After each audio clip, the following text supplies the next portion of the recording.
राधे राधे गुरुजी। हाँ। मेरा एक प्रश्न है, मैं बचपन से देखती आ रही हूँ, जो लोग नियम धर्म कर्म से मन से बहुत भक्ति करते हैं उनके जीवन में बहुत कष्ट है। सबके जीवन में कष्ट है जो भी भक्ति करते हैं। मैं भी ठाकुर जी को मानती हूँ, उनके इर्द गिर्द ही मेरे विचार रहते हैं, लेकिन इतने नियम मैं नहीं पालन कर सकती। जो थोड़ा होता है वो मैं करती हूँ, लेकिन जो ज़्यादा नियम पालन करते हैं इतना कष्ट में रहते हैं, फिर भी उनके साथ तर ब तर उल्टा होता ही जाता है। तो कहते हैं कि ये सब कर्मों का खेल है, उनके कर्म है, जैसे वो कभी कुछ पिछले जन्म में किया होगा, कभी इस जन्म में किया होगा, उनका फल है उनका दुख। लेकिन मेरे को ये समझ नहीं आता कि जब कर्म करके फल लेना है, कर्म करके फल लेना है, तो वो भक्ति का उसमें क्या योगदान है, वही मेरे को। और जब भगवान कहते हैं कि मेरी आप भक्ति करोगे तो मैं हर चीज़ से आपको मुक्त कर दूंगा, आपके लिए जीवन आसान कर दूंगा, तो फिर कर्म का दोष कैसे लगेगा, मुझे वो समझ नहीं आता। वाह, सुंदर प्रश्न है, इसलिए ताली बजाओ। सब बैठो आप लोग। अच्छे प्रश्न पूछने चाहिए ऐसे जैसे इन्होंने पूछा। सब बैठो, पहले अगल बगल की बहन है सब बिठाओ। सुनो, इन्होंने पूछा है कि जब कर्म का ही फल भोगना है तो फिर भक्ति करने की क्या जरूरत है। सिंपल ये है। क्यों, सही है? अर्जुन भक्त थे कि नहीं? माइक ले लो, आगे पीछे की मैया बैठ जाओ। अर्जुन भक्त थे कि नहीं? जी थे ना। लेकिन अर्जुन को भी 12 वर्ष का वनवास जाना पड़ा। 12 साल तक जंगल में रहना कोई सरल काम तो नहीं है। 1 साल अज्ञातवास, जंगल में रहना, किसी के दास दासी बन के रहना सरल काम तो नहीं है। जबकि अर्जुन जैसा भक्त कौन होगा? फिर भी उन्हें कष्ट उठाना पड़ा। भगवान राम तो स्वयं भगवान थे, 14 साल का कष्ट। माता सीता तो साक्षात लक्ष्मी थी, फिर भी दर दर की ठोकर जंगल में लकड़ियां काट काट के बच्चों का लव कुश का लालन पालन किया। इसी प्रकार अब आप कहते हैं कि जब हम भक्ति करें तो फिर कर्म ही का फल भोगना है, तो भक्ति का अर्थ क्या? बात ऐसी है बेटा कि कर्म तो अपनी जगह है, कर्म तो हमें भोगनी है, हमें भी भोगना है, आपको भी भोगना है। भक्ति सिर्फ इसलिए की जाती है, इसलिए नहीं की जाती कि भगवान हमें पैसे वाला बना दें, भगवान हमें धन धान्य से भर दें, घर में सब कुछ हो। भक्ति का मतलब पैसा पाना नहीं, भगवान से बेटा बेटी मांगना नहीं। अरे भगवान की भक्ति आपको जो देगी, कोई कर्म में इतनी ताकत नहीं है कि आपको वो दे सके। अब उदाहरण से समझो, विभीषण को लंका का राजा बना दिया, क्या विभीषण का कोई ऐसा कर्म उसे राजा बना सकता था? कर्म अच्छे करता था फिर भी लातें खाता था, रावण लात मार के निकालता था, उसके कर्म का भी उसे दंड मिला।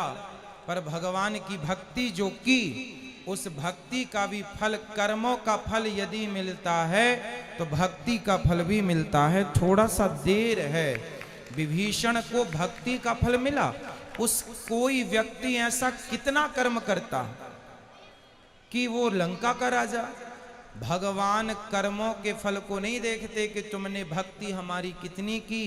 जब भक्त शरण में चला जाता है तो भगवान भूल जाते हैं कि कितना बड़ा पापी और पतित है, उठा करके राज सिंहासन पर बिठा देते हैं। दूसरा सुग्रीव, सुग्रीव भी लातें खाता था भाई की, दर दर की ठोकर खाता था, उठा के बिठा दिया।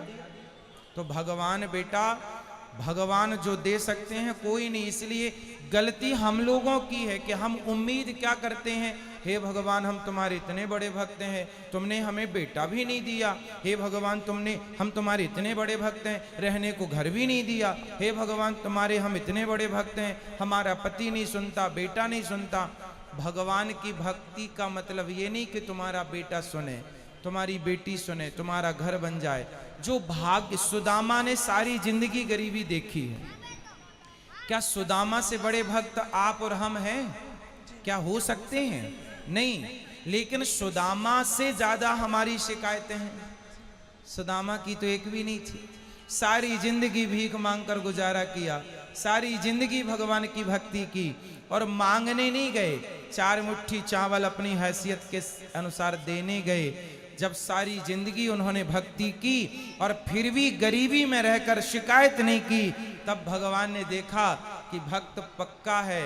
50 रुपए का घड़ा जो खरीदती हो ना मेरी बहन, उस घड़े को भी कुम्हार हफ्ते भर पकाता है, भट्टे में महीनों तक पकता है। वो कम से कम 10 दिन की आग तो देता होगा, तब जाके वो काले से लाल होता है, माटी पक जाती है तो लाल हो गया। अरे घड़े को भी पकने के लिए आग में उसे डालना पड़ता है। तो भगवान जब अपने भक्त को पकाएंगे तो थोड़ा तो दुखों की आग में तपाएंगे कि देखें कितना कच्चा कितना पक्का। इसलिए हर हाल में गोविंद का स्मरण करो और ये मत कहो कि हमें भगवान से कुछ चाहिए। लोग कहते हैं कि भगवान के भक्तों को दुख मिलता है। अरे जो भगवान का सच्चा भक्त हो जाएगा उसे पता ही नहीं चलेगा कि दुख क्या चीज है, उसे तो सुख ही मिलेगा। गोपियों को भगवान की याद में रोने में भी सुख था, कैसे कहें हम कि ये दुख था। इसलिए जो हो गया उनका वो दुख तो है ही नहीं। दुख तो वो लोग दुखी हैं जो कोठी बंगलों में रहकर भी जो ईश्वर को भूला पड़ा है, वो सब दुखी हैं। और जो ईश्वर की शरण में है, याद कर रहे हैं, सब सुखी हैं। अब उस सुख को आप दुख मान रहे हैं वो अलग विषय है। इच्छाएं ज्यादा है ना बेटा आपके अंदर, इसलिए वो इच्छाएं आपको दुखी बनाती रहती। इच्छाएं छोड़ के एक बार शरण में चले जाओ, वो कभी ना पाया होगा आपने जो शरण में जाकर के प्राप्त हो जाएगा। एक बार सच्चे होकर जाना। गुरुजी एक प्रश्न और है, जैसे मैं आसपास देखती हूँ, मेरे आसपास जीवन में भी देखती हूँ, जो भक्त है चलो उनका मैं समझ गई कि वो दुख है, क्यों है, भक्ति का क्या महत्व है। लेकिन जो भक्त को दुख दे रहा है, जो उसको गाली दे रहा है, उसको उस चीज़ का एहसास भी नहीं होता। मुझे नहीं समझ आता वो क्या सोचता है, वो ऐसा क्यों करता है। और उसका पूरा जीवन अच्छे से चल रहा होता है और वो भक्त रो रहा होता है, और उसका पूरा जीवन अच्छे से चलेगा। अगर उसको सजा मिलेगी तो वो भी मरने से कुछ दिन पहले, तो उसका जीवन तो मज़े से गया और भक्त का पूरा जीवन रोने में या कष्ट में तकलीफ में गया। तो फिर उसका भक्ति न करना या करना, उसमें क्या उसमें अंतर हो गया। फिर वो तो दुख दे के मज़े कर रहा है, अंत में 4 दिन भुगत लिया और फिर चल लिया। वो बेचारा भक्त पूरा टाइम रोता रहता है, गाली जो खाता भक्त रहता है। होता है ना बेटा, आप किसी भक्त को जाकर पत्थर मारिए, आप किसी भक्त को जाकर के लाठी और जूते से मारिए, तो मारने वाले की तरफ भक्त जब देखता है ना, तो वो ईश्वर से प्रार्थना करने लगता है, हे भगवान इसने मुझे जूते मारे हैं, हे भगवान इसने मुझे पत्थर और लाठियां मारी हैं, हे भगवान इसे क्षमा कर देना। क्योंकि भगवान बड़े गुस्से में आ जाते हैं जब कोई भक्त को मारता है। पर वो भक्त, आज की कथा सुनी आपने, द्रौपदी के 5 बेटों को मार डाला था अश्वत्थामा ने, और भगवान ने पूछा कि बता क्या करूं इसके साथ। तो द्रौपदी ने क्या कहा, छोड़ दो छोड़ दो। कोई भक्त यदि बदले की भावना रखे बैठा है तो भक्त हो ही नहीं सकता। भक्त तो ये चाहता है कि इसने गलती की है पर भगवान इस पर क्षमा करना, और भगवान क्षमा करते नहीं हैं। विभीषण को लात मारा रावण ने, मारा, लात मारा भगवान ने, भगवान को, भक्त को।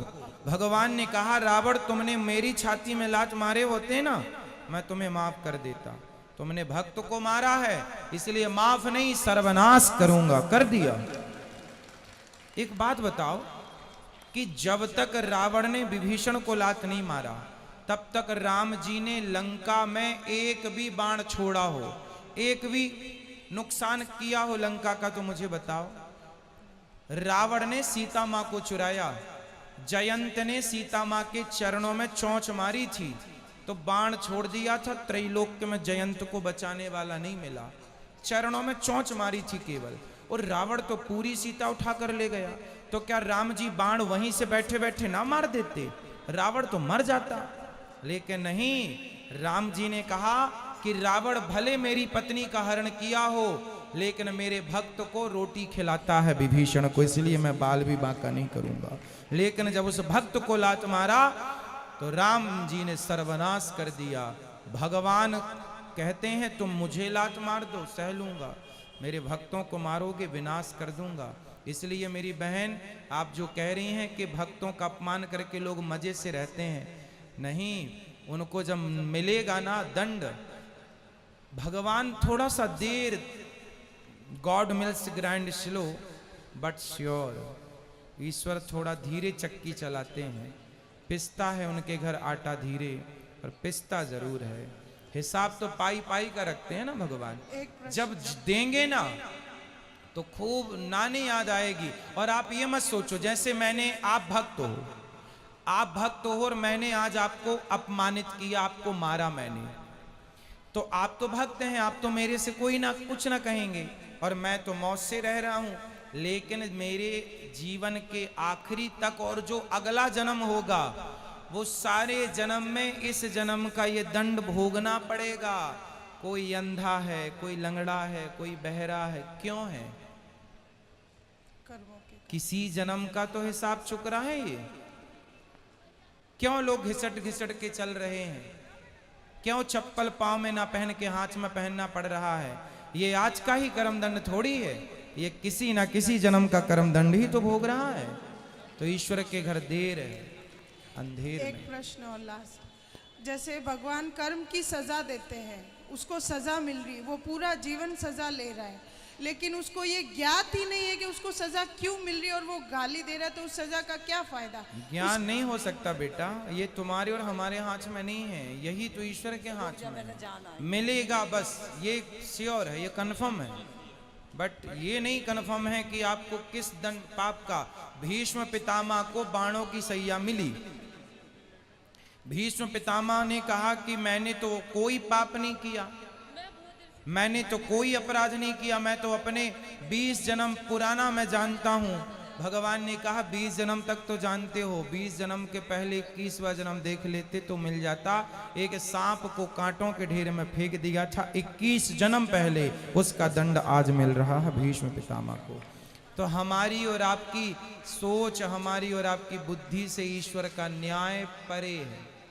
महाराज जी, जैसे मेरे जीवन में है, मेरे साथ कुछ बुरा होगा, कुछ समय के लिए बुरा लगेगा, लेकिन मैं सोचूंगी कि शायद ये मेरे कुछ कर्मों की सजा है, फिर मैं माफ़ी भी मांगूंगी, तो क्या मुझे वो माफ़ी मिलेगी उस भाव के साथ, उस फील के साथ? यदि हमने कोई अपराध किया हो और हम सिर्फ भगवान की शरण में चले जाएं, तो भगवान कहते हैं सन्मुख हो ही जीव मोहि जबहि, जन्म कोटि अघना सहि तबहि, अघमेंस पाप। जो मेरे सन्मुख आकर मेरा हो जाता है, मेरे में आत्मसमर्पण कर देता है, मैं उसका हो जाता हूं और उसके सारे अपराधों को क्षमा कर देता हूं।